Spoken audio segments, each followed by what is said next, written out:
Welcome to The Explainer. One of the biggest challenges in computer science is how do you turn total chaos into perfect order? Well, today we're going to break down a really clever and elegant way to do just that using an algorithm called merge sort. So let's start with a really simple question. How do you sort something? Imagine you've got this list of numbers right here. It's just a complete jumble, right? No rhyme or reason to it. So how do you fix it? And what you want is this, a perfectly sorted list, smallest to biggest. Going from that mess to this neat, tidy lineup, it kind of feels like a magic trick. But it's not magic at all. It's just a really beautiful logical process. And the secret behind that trick? It's a powerful technique with a fantastic name, divide and conquer. Seriously, this one simple idea is the key to the whole thing. All right, let's dive into that. What exactly is this divide and conquer strategy?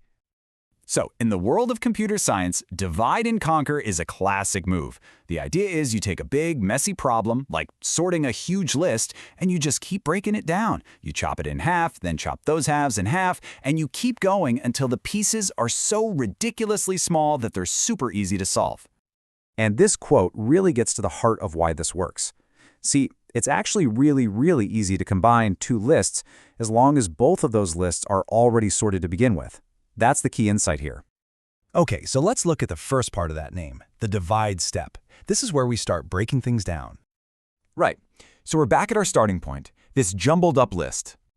And the first thing we do is super simple. We just split it right down the middle. So now, instead of one big problem, we've got two smaller, more manageable problems. But we don't stop there. We do the exact same thing again. We split those halves. Are you seeing the pattern here? It's a recursive process. We just keep repeating the same simple action over and over. And we keep on splitting and splitting until we get to this, a whole bunch of lists that only have one single item in them. We literally can't split them anymore. And that's it. That's the end of the divide phase. Now, this is the really clever part. Think about it. Every single one of these one-item lists is, by definition, already sorted. I mean, how can a list with just one number be out of order? It can't. We've just created a whole bunch of perfectly sorted tiny little lists. Okay, so we've torn everything apart. Now for the fun part, building it all back up, but this time in the right order. This is the merge step. So what do we mean by merge? It's pretty much what it sounds like. We take two smaller sorted lists and we intelligently combine them into a single new list that's also perfectly sorted. Let's walk through a super quick example. Say we have two sorted lists, 2, 8, and just 5. Okay, first, we look at the first item in each list, 2 versus 5. 2 is smaller, right? So we grab it for our new list. Now we compare what's left, 8 versus 5. 5 is smaller, so that goes next. The only thing left is the 8, so it goes on the end. And boom, 2, 5, 8. We've got a new sorted list. Okay, now let's apply that same logic to our main example. We start merging our little one-item lists, 2 at a time. The 5 and the 2 get compared, and they become 2, 5.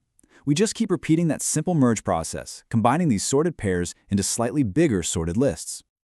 And this all leads to the grand finale. We're left with two big, perfectly sorted halves. We do one last merge, carefully comparing the items from each list, and there it is, our final, beautifully sorted list. We went from total chaos to perfect order. So we've seen how it works, which is pretty cool. But that brings up a bigger question. Why bother? What makes merge sort so special? Well, it really comes down to three main things. First, it's really performant. That means it's fast and efficient, even with tons of data. Second, it's actually pretty straightforward to implement. And maybe most importantly, it's consistent and reliable. No matter how messy your starting list is, merge sort just works, and works well. That makes it a real workhorse. Now, when we say performant, what we're really talking about is a concept called time complexity. Don't worry, it's not as scary as it sounds. It's basically just how computer scientists measure an algorithm's efficiency. It answers the question, if I double the amount of data, how much longer is this going to take? And merge sort's time complexity is O of n log n. Now, you definitely don't need to break out a calculator or anything. Just know this. In the world of sorting algorithms, that is an excellent score. It's kind of like the gold standard for efficiency. It means even if you throw a massive, gigantic list at it, it stays surprisingly fast. When you think about it, the lesson here with merge sort goes way beyond just programming.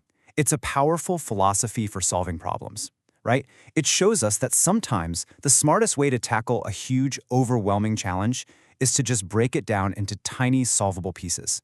So it makes you wonder, what big problem could you start breaking down today?